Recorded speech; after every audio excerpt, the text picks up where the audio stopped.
What if the world's most important stretch of water just went silent, and almost nobody noticed how close we came to a global disaster? Right now, ships worth billions of dollars are sitting frozen in place, afraid to move 1 mile further because the price of that mile could be their lives. Before we go further, hit that like button right now, not for me, but for the truth, because stories like this deserve to be seen by more than just a few thousand people. Subscribe if you want to understand what's really happening in the world instead of just scrolling past the headlines.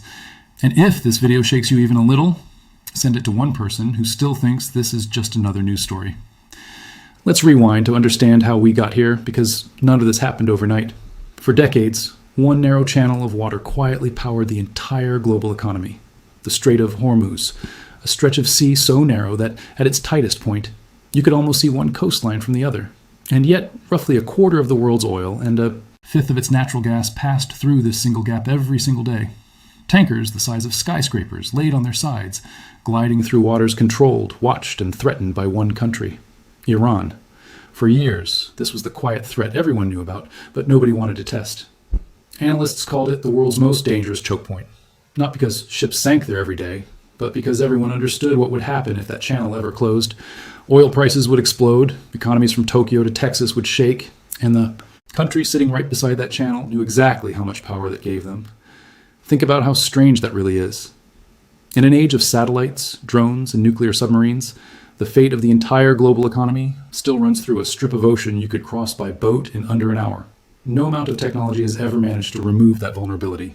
Every attempt to build alternative pipelines, alternative routes, alternative sources has only ever softened. The blow never eliminated it. Hormuz remained the artery nobody could fully replace. And every government in the world, whether they admitted it publicly or not, understood that whoever controlled that artery held a knife against the throat of the global economy.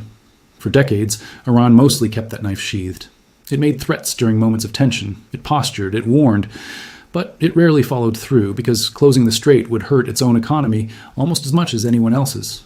That balance, that mutual fear of consequences, was the quiet thing keeping the world's oil flowing smoothly for years. It only takes one moment, one shock big enough to make a country feel like it has nothing left to lose, for that balance to collapse entirely.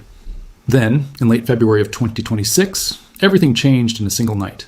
Israel and the United States launched a coordinated wave of strikes across Iran, hitting military sites, government command centers, and killing senior officials in the process. But the strike that shocked the world wasn't just about buildings or bases. It was the killing of Iran's supreme leader, Ali Khamenei, the man who had led the country for over 3 decades. In one night, the head of the Iranian state was gone. Try to imagine the shockwave of that moment, not just in Tehran, but across the entire region. A leader who had shaped Iran's identity for a generation suddenly erased. For a country built on the idea of resistance and survival, this wasn't just a military loss. It was a wound to its pride, its structure, its sense of control. And when a nation feels cornered, it doesn't quietly absorb the blow. It looks for the one lever it still has left to pull. For Iran, that lever was Hormuz. Within days, Iran's Revolutionary Guard declared that no vessel, commercial or military, would be allowed to pass through the strait without their permission. Warnings were followed by action. Ships were boarded. Sea mines were laid beneath the surface, turning one of the busiest shipping lanes on Earth into a minefield. Tankers that once moved through in a steady, predictable rhythm suddenly stopped in their tracks. Insurance. Companies pulled coverage. Shipping giants rerouted or simply refused to sail. A tugboat was sunk. Merchant vessels were damaged, some abandoned entirely. Sailors from multiple countries were killed or went missing in the chaos. Ordinary crew members who had nothing to do with the politics driving the crisis, caught in the middle of a war they didn't start. This is the part most people miss when they hear blockade as just a headline word. Behind that word are real ships, real crews, real families waiting for a phone call that says their loved one made it through safely. And for weeks, that call didn't always come. The global economy felt it almost immediately. Fuel prices spiked. Countries that depended on that oil route began scrambling for alternatives that didn't really exist. Not at that scale, not that fast. The world suddenly remembered just how much power was concentrated in one narrow strip of water, and how fragile the system built on top of it truly was. Ports in nearby countries started feeling the shock too. In Bahrain, a dock worker was killed and 2 others wounded when the violence spilled onto land, a stark reminder that this crisis wasn't staying neatly contained inside the shipping lanes. Insurance premiums for any vessel willing to attempt the crossing shot up to levels shipping companies had never seen outside of an active declared war. Because, in every sense that mattered, that's exactly what this had become. So the United States made a decision. If Iran was going to hold the world's oil supply hostage, the U.S. military was going to force that channel back open, whatever it took. In March of 2026, the campaign began. American and Israeli aircraft launched sustained strikes against Iranian military targets lining the strait, going after the exact systems Iran was using to enforce its blockade. Anti-ship missile sites, hidden and hardened underground, were hit with 5,000-pound bunker-buster bombs designed to punch through layers of reinforced concrete.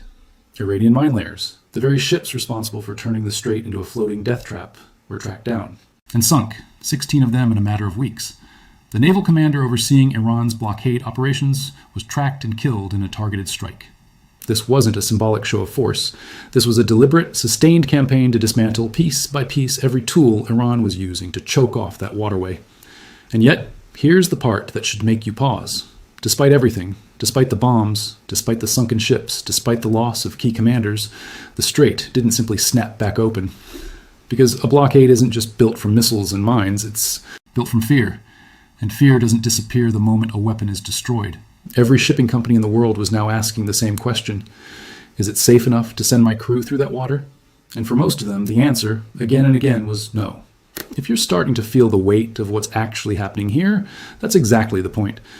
This isn't a video game battle with a clear winner and a scoreboard. This is real ships, real economies, and real lives caught in the middle of a standoff between two powers who both believe they cannot afford to back down.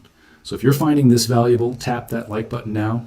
It genuinely helps this video reach more people who need to understand what's unfolding. And if you haven't subscribed yet, consider this your personal invitation to stay ahead of a story that is still being written in real time. By April, the conflict had entered a new and even stranger phase. Talks were arranged, hosted by Pakistan, in an attempt to bring both sides to some kind of resolution. For a moment, there was hope.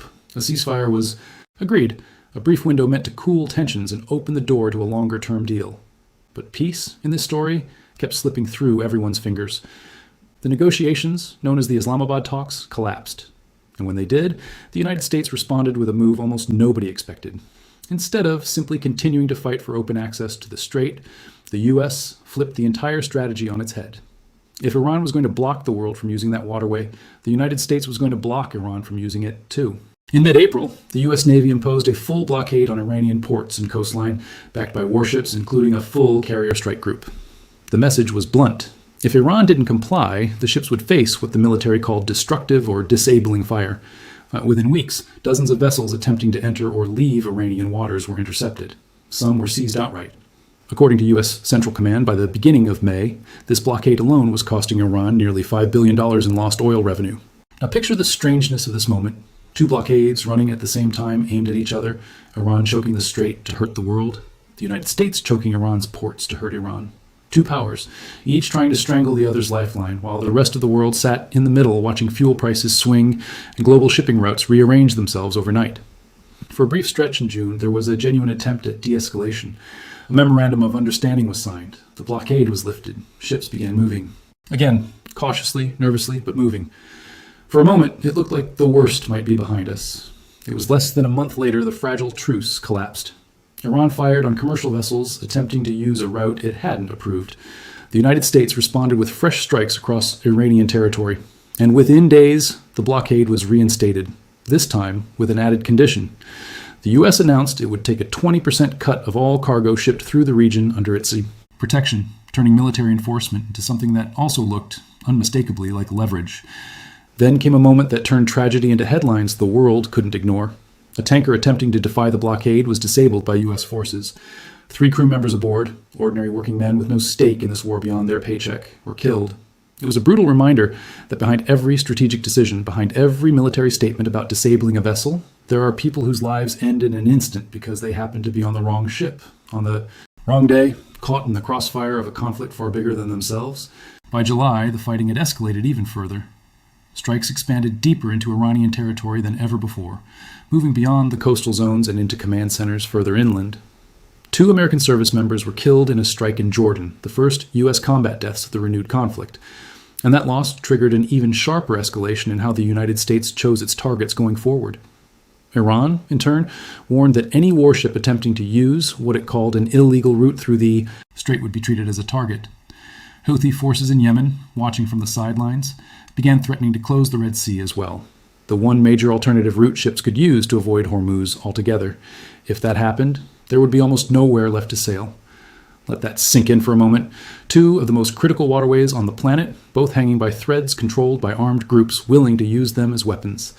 And here's where the story stands right now, in the first week of August 2026. Despite everything the United States has thrown at this blockade, the missiles, the bunker busters, the sunken ships, the eliminated commanders, the counter-blockade, the strait has still not fully reopened.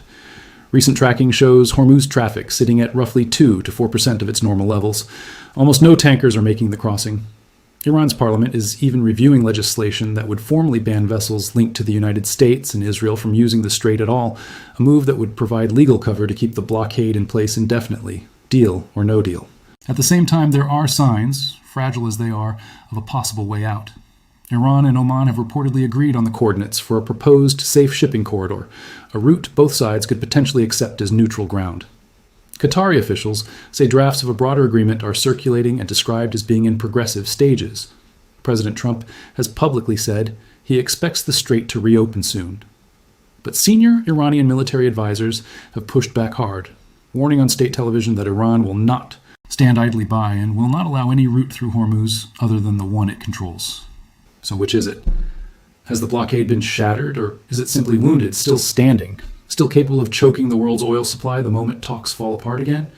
The honest answer is that nobody, not the analysts, not the shipping companies, not even the two governments involved, can say for certain. What we can say is that this back and forth, hope followed by collapse, followed by fresh hope again, has become the defining rhythm of this entire crisis. Every time a deal seems close, something breaks it. A ship fired on in the wrong waters, a route used without approval, a promise made on state television and broken within the same week. Shipping companies have learned to distrust every single ceasefire announcement because they've already watched this pattern repeat itself at least twice this year alone. The kind of repeated betrayal doesn't just delay a resolution. It makes the next resolution, whenever it finally comes, that much harder to trust. What we do know is this. The United States has hit Iran's blockade harder than almost any military campaign of its kind in modern history. It has destroyed hardened missile sites, sunk mine layer fleets, eliminated the commander in charge of enforcing the blockade, and choked Iran's own economy in retaliation. That is not nothing. That is one of the most aggressive naval campaigns the world has seen in decades.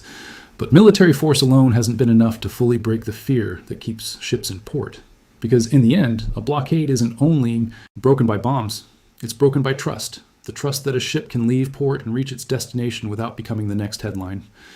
Before we get to what this all really means, I want you to think about something for a second. Every time you fill up your car, every time a factory runs its machines, every time a plane takes off, there's a decent chance the fuel powering all of that passed through this exact stretch of water at some point in its journey. This isn't some distant conflict happening far away with no connection to your life. It is connected to almost everything you touch every single day. If that thought unsettles you a little, that's exactly why this story matters, and why sharing it matters too. So take a second right now, drop a comment, telling me one word that describes how this story makes you feel. Share this with someone who still thinks oil politics doesn't affect their daily life. And stay with me, because there's one more layer to this story that changes how you should really see it. Here's the deeper truth hiding underneath all the missile strikes and blockade headlines. This entire conflict is really a fight over control, not just of oil, not just of shipping lanes, but of who gets to decide the rules the rest of the world has to live by. For Iran, holding Hormuz hostage was never just about military strategy. It was the one card they had left after losing their leader, after watching their military infrastructure get torn apart from the sky. Closing that strait was Iran saying, you may be stronger, but you still need what passes through here and we control the gate. It was leverage born out of desperation, but leverage all the same. For the United States, breaking that blockade was never purely about restoring global trade either. It became a demonstration of power, a message to Iran and to every other nation watching that no single country gets to hold the global economy hostage without consequences. And when the U.S. flipped the strategy into blockading Iran right back, it revealed something important. This wasn't just about reopening a waterway anymore. It became about proving who could outsuffer the other, who could absorb more economic pain before breaking first. That is the part that should really make you think. Because wars like this rarely end when one side simply runs out of weapons. They end when one side runs out of will, when the political and economic pain of continuing finally outweighs the pain of stopping. And right now, both sides are betting the other one breaks first. Meanwhile, the cost of that bet is being paid by people who never chose to be part of it. Sailors risking their lives to move cargo through a war zone disguised as a shipping lane. Families in countries far from Iran and the United States, watching fuel prices climb because a channel of water on the other side of the world went quiet. Small nations along the Gulf, caught in the blast radius of a fight between giants, their ports damaged, their workers injured, their economies destabilized through no fault of their own. This is what makes modern conflict so different from the wars of the past. You don't need to be anywhere near a battlefield to feel its impact. A strike on a missile site in southern Iran can raise the price of bread in a country thousands of miles away within days. A blockade, meant to punish one government, can quietly punish millions of ordinary people who have never even seen a map of where the Strait of Hormuz actually is. Think about a truck driver in a country with no navy, no oil field, and no stake in this fight at all, who suddenly has to pay more to fill his tank because a shipping lane on the other side of the planet slowed to a crawl. Think about a factory worker whose hours get cut because the cost of running the machines just became too expensive to justify. None of these people voted for this war. None of them chose sides. And yet they are the ones quietly absorbing its cost, month after month, invoice after invoice, long after the headlines about missile strikes have faded from the front page. So when you hear a headline claiming the blockade has been shattered or broken or defeated, take a breath before you accept it as the full picture. Ask what shattered really means. Does it mean every mine has been cleared and every threat eliminated? Or does it mean the military won a series of battles while the war for trust, the war that actually determines whether ships feel safe enough to sail, is still ongoing? Right now, the honest picture is this. The United States has landed devastating blows against Iran's ability to enforce its blockade by force. But Iran still holds enough fear, enough legal maneuvering, and enough willingness to escalate to keep that strait running at a fraction of its normal capacity. The fight over Hormuz isn't a finished chapter. It's a chapter still being written, one negotiation, one strike, one ship at a time. And maybe that's the most important lesson buried inside this entire story. Power isn't just about who has the bigger military or the more advanced weapons. It's about who can hold their nerve the longest. Iran lost its leader in a single night and still found a way to bring the global economy to its knees, using nothing more than mines, threats, and geography. The United States unleashed one of the most intense bombing campaigns in recent memory and still hasn't fully restored the confidence needed to get tankers moving at normal speed again. That tells you something sobering about the world we actually live in. The next global crisis might not come from a massive invading army or a nuclear button. It might come from a narrow strip of water, a handful of mines, and a government willing to gamble the world's fuel supply to protect its own survival. Think about how many other choke points exist just like this one, quietly holding the world together. The Suez Canal, the Panama Canal, the Bab el-Mandeb Strait, where the Houthis are already threatening to repeat exactly what Iran did in Hormuz. Every one of these narrow passages is a single point of failure for a global system that likes to think of itself as unstoppable and endlessly resilient. This conflict has quietly exposed just how untrue that really is. It took one government, one motivated military, and a relatively small number of mines and missile boats to bring a quarter of the world's oil trade to its knees for months at a time. That is not a small vulnerability. That is a structural weakness sitting at the center of the entire global economy, and until this crisis, most people never gave it a second thought. There's also a quieter story happening underneath all of this, one that rarely makes the headlines. Every week this crisis drags on, countries around the world are being forced to rethink their dependence on this single route. Some are accelerating investment in alternative pipelines that bypass the strait entirely. Others are stockpiling reserves they never used to think they needed. Shipping. Insurers are rewriting the rules for an entire industry. In a strange way, even if this exact crisis ends tomorrow, it has already permanently changed how the world thinks about energy security in ways that will outlast the headlines by years, maybe decades. So here's the real question I want you to sit with after this video ends. If one country can bring the global economy to a standstill using a waterway barely wider than a few miles, how fragile is the system the entire world depends on every single day? And what happens the next time someone decides to pull that lever? That is the story behind the headline. Not a clean, simple victory. Not a clean, simple defeat. A brutal, unfinished struggle over one of the most powerful choke points on Earth, fought with bombs, mines, blockades, and the quiet, desperate hope on both sides that the other side breaks first. Years from now, when historians look back at 2026, they probably won't remember every single strike or every single ship that was turned away. What they'll remember is this.